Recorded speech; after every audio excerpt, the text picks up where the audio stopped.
Welcome to The Record. I'm Mark Maxwell. A political battle is brewing over gun laws in Jefferson City. Federal courts recently ruled Missouri's Second Amendment Preservation Act unconstitutional. It would have forbidden local or federal law enforcement from placing limits on who can buy a gun or where they can purchase one anywhere inside state lines. Rep. Brad Hudson joining us now on The Record. Thank you for joining us. You plan to file a bill very soon that would preempt or block this local ordinance in Jackson County that raises the legal age to buy a gun there to 21 years old. That's like 200 miles away from you. Why are you getting involved? Well, that's a good question. I'll tell you. So we've got two situations really that are going on here, and two things we need to look at with regard to what's happened in Jackson County. First of all, we have the ordinance that has already been done in Jackson County. The Attorney General's office is dealing with that. The executive branch is dealing with that. But from a legislative perspective, we need to consider that if Jackson County is willing to ignore Missouri law and enact something like this, what would stop other counties or cities from trying to do that? So the legislation that I plan to file would not only affect Jackson County, it would affect the entire state of Missouri. And what it would say would be, if you want to enact gun control that is above and beyond what Missouri law says, if you want to do that, then we're going to allow citizens whose rights have been violated to sue the political subdivisions that do that to them. Mm-hmm. Political subdivisions, shorthand for cities or counties. Cities, counties. Yeah, you said that you're a firm believer in local control in this press release, but are you really? If you really believed in local control, you would let Wright County, your home county, decide. And I would note, Wright County voted more heavily for Donald Trump than any other county in the state of Missouri. Why would they vote to roll back gun rights?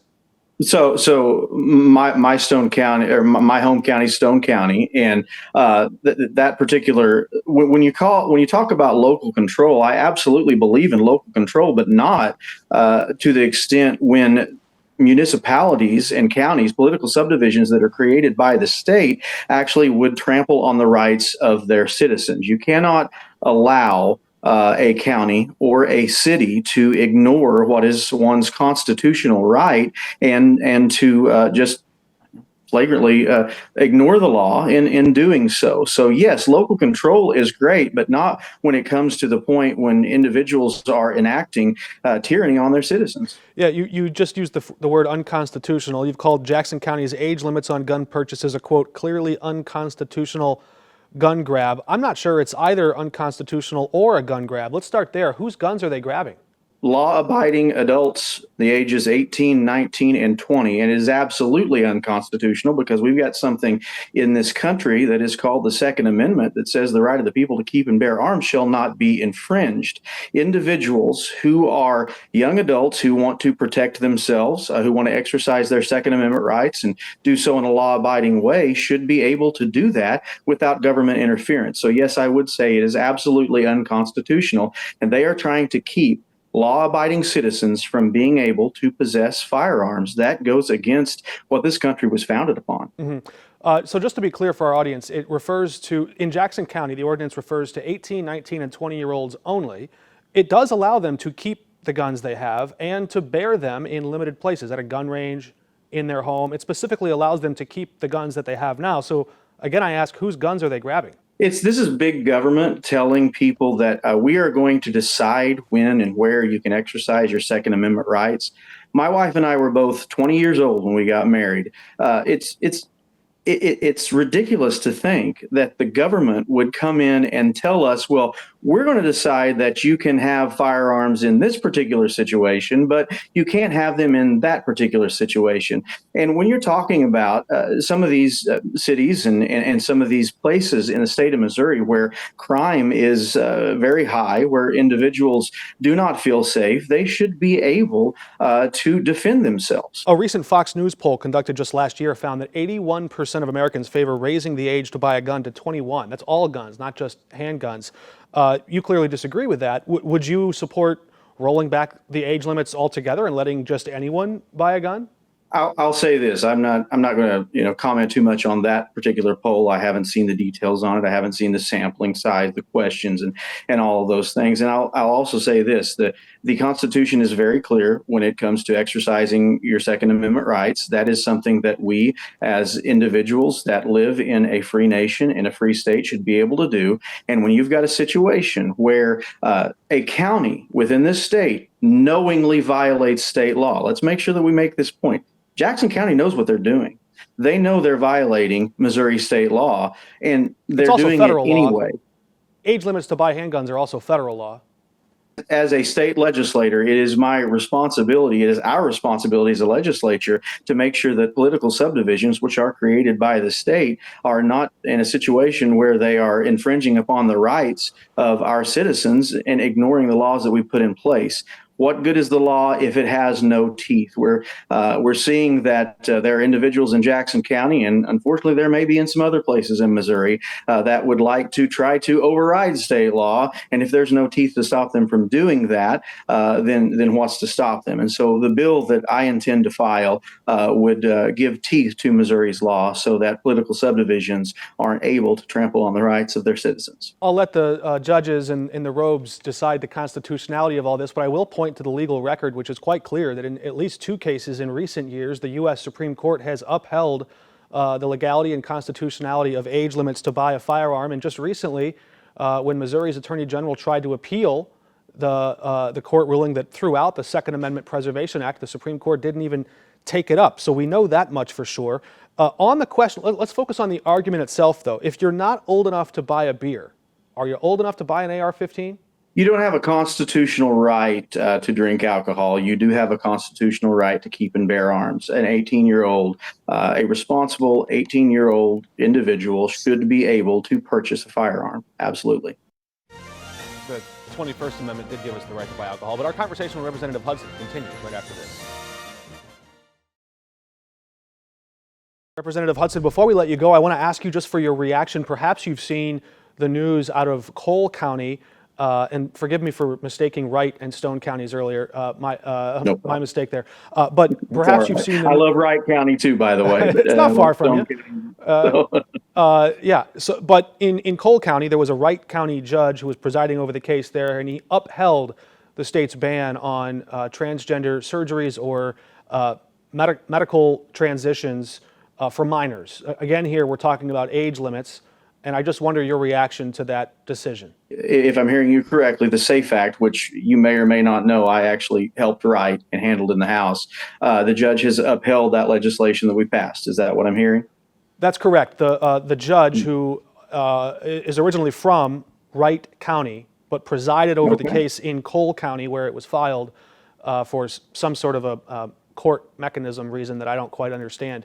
But the judge there ruled that the medical debate and the medical ethics debate is still very much in question, and therefore the court basically sidestepped the argument and left it to the legislature upholding the SAFE Act. I appreciate that. Look, I spent a lot of time working on the SAFE Act. I talked to a lot of people, and we knew that there was a good chance that this legislation would be challenged. And so we were very careful in the way that we crafted it to do everything that we could to make sure that it would be able to withstand a court challenge. And I appreciate anyone in the judicial branch or anywhere else that would recognize that there are certain things that children should not be subjected to. And when you talk about these drugs and surgeries that would forever alter their bodies, they just haven't cognitively developed to the point where they can make these decisions. And I'm grateful that the SAFE Act still stands.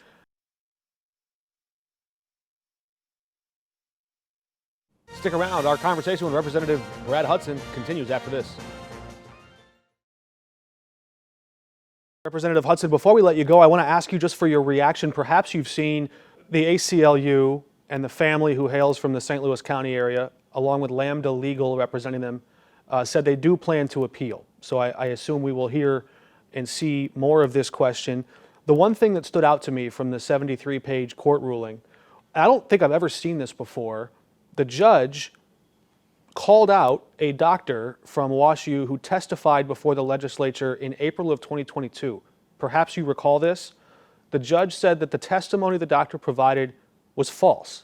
The doctor testified that surgical operations on minors seeking transgender or gender transition were not happening and that they were not something that would be recommended. And then the judge pointed to evidence that was brought, and I'm not sure if there's a timeline question here, but the judge said that that testimony was ultimately false. What recourse does the legislature have, either looking back, or what mechanism does the legislature have looking forward to make sure that testimony brought before committees there is true? That's a good question. And certainly when it comes to a situation as serious as this, or really anything that comes before the legislature, when we have someone testify, someone come in, we need to be able to put some faith in that testimony. We don't need individuals that can come in and give false testimony, which may or may not, affect the opinions of legislators that are voting on and crafting legislation. I would be for the legislature doing everything that we can to make sure that when someone has testified in such a way and has done so, has brought false information before the committee, we need to do everything that we can to make sure that that individual is held accountable and that measures are taken to prevent that from happening in the future. I appreciate you being so generous with your time. I'll just ask you one final question, because just these last few days, this last weekend or so, we've seen some deadly shootings, perhaps involving teenagers and young people in the St. Louis area. And maybe you've seen a joint letter from the mayors of 6 of the largest cities in Missouri to Governor-elect Mike Kehoe, asking him to respect local control, asking him to partner with them on what they would consider common sense gun safety mechanisms or policies. Just at the heart of this local control question, here, I'll ask the question this way. You've got support from some of these groups that have signed on to your proposal. I didn't see Governor-elect Mike Kehoe's name on there. Do you have his support? So Governor-elect Kehoe and I have not discussed this issue. I look forward to having the opportunity to visit with him about this. Would love to have that conversation at whatever point we can have it. As far as the governor's office weighing in, saying whether they are for or against or what have you about what I'm doing, we have not heard from them on that. We haven't had the opportunity yet to have a conversation with them. I will say this. There's a reason why so many of the areas in our country that have some of the strictest gun control laws are also some of the most dangerous places to live.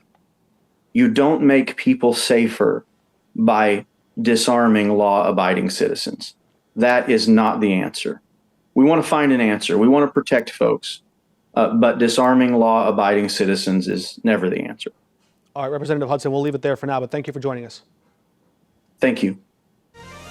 Our full interview with Representative Hudson is up online. You can find that and more interviews and shows on KSDK.com. We'll be back right after this.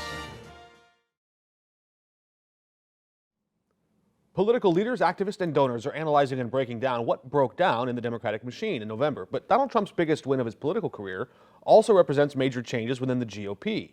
Expert historians told us on almost every major issue, Donald Trump stands directly opposed to the ideas of most of the popular Republican president in modern history in his platform. So let's check the record.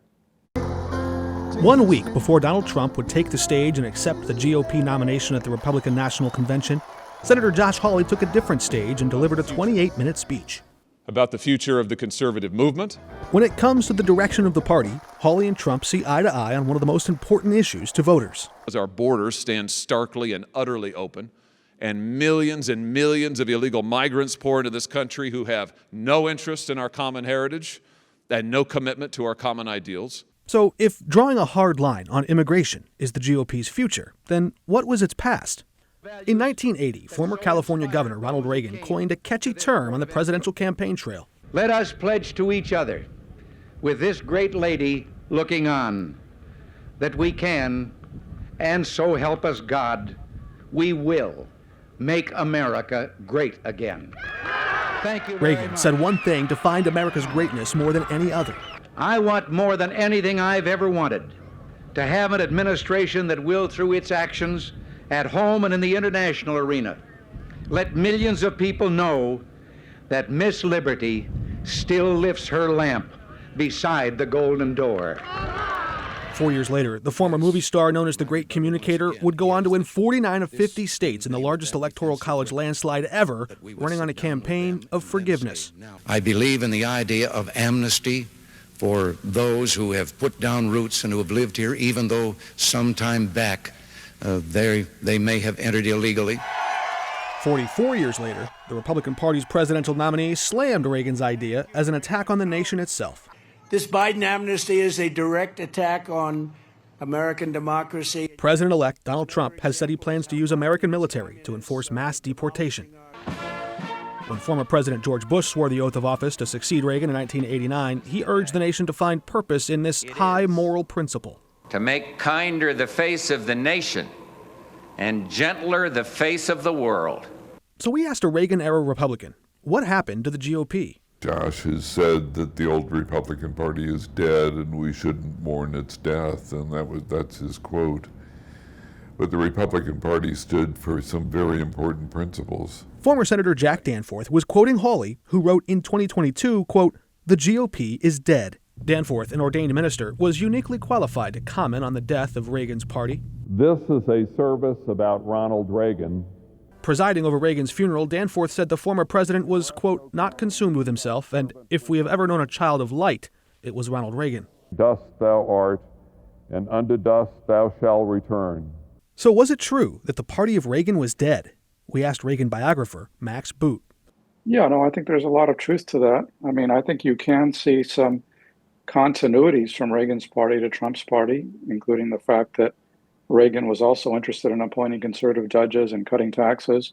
So that, that there's certainly some continuities, but I think the differences are much greater and starker than the similarities. And again, it's impossible to imagine a current Republican president signing a bill as Reagan did that legalized millions of undocumented immigrants, as you just mentioned, or supporting an assault weapons ban, which Reagan also did. Danforth explained his support for a ban on assault weapons in a 1994 interview with Five on Your Side's Karen Foss. I ended up voting for the Brady bill and for banning certain assault weapons, and I'm glad I did it, and I think it was overdue.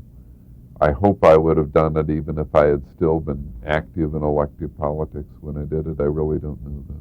Hawley had offered his autopsy in 2022, a year when Republicans suffered electoral setbacks. So we pressed him for specifics. If you're going to eulogize someone, the least you can do is name them. Whose Republican Party is dead? Donald Trump's? Well, I said the party of the last 30 years. I mean, listen, since 1988, the Republicans have won a majority of the popular vote in a presidential election, I think just twice. This summer, Hawley sidestepped Reagan's popularity to scold other elders in the party. Republicans of the Bush-Romney era have championed libertarian economics and corporate concerns. Their fusionist faith has become one note: money first, people last. In the name of the market, these Republicans cheerleaded for corporate tax cuts and low barriers for corporate trade. But Reagan himself had a term for the kind of high tariffs and economic protectionism that Hawley and Trump proposed today. As a cheap form of nationalism. 36 years later, Danforth wrote his criticisms of Donald Trump into a court filing to the U.S. Supreme Court, arguing against granting a president immunity for his actions on January 6th. It's much more important than any person or any political party. It has to do with the rule of law. Danforth was familiar with the rule of law. After serving as Missouri's Attorney General and in the U.S. Senate, he was appointed special counsel by former Attorney General Janet Reno to investigate the federal government's actions at the Branch Davidian compound at Waco. I was the first special counsel. While Danforth cleared the government of wrongdoing at Waco, it was there where Trump accused the government of wrongdoing as he launched his third bid for the White House. If we don't win this next election, 2024, I truly believe our country is doomed. I think it's doomed. Prosecutorial misconduct is their new tool. The Supreme Court ultimately disagreed with Danforth and granted presidents near total immunity for actions they take in office, and said presidents could give an attorney general specific instructions on targets for criminal prosecution. In a concurring opinion, Supreme Court Justice Clarence Thomas, whom Danforth shepherded through the Senate confirmation process, wrote, "The special counsel's appointment is invalid. Sitting in his law office in Clayton, the former senator, holding his badge from his appointment at Waco, remarked on just how far the country had come. My friend Clarence, he just erased me. There you have it. We'll be back at the same time next week. Until then, we're off the record.